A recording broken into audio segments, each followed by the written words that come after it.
ওই মানুষ যে মানুষ গোপনে দান করে, গোপনে আল্লাকা সিররুন ইনদাল্লাহ বাইনাকা আনতা ওয়া বাইনাল্লাহ আল্লাকা সাদাকাতুন তাখফা লা ইয়ালামুহা ইল্লাল্লাহ আল্লাকা সিররুন ইনদাল্লাহ বাইনাকা আনতা ওয়া বাইনাল্লাহ আল্লাকা সাদাকাতুন তাখফা লা ইয়ালামুহা ইল্লাল্লাহ। পড়তে হবে আল্লাহু আকবার।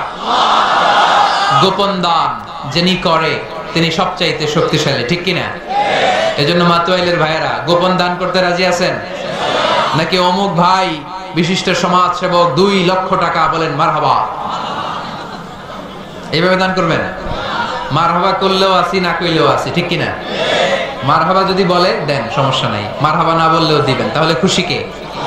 বেশি খুশি হয় যখন লুকায় লুকায় দেন, নাম না জানায় দেন।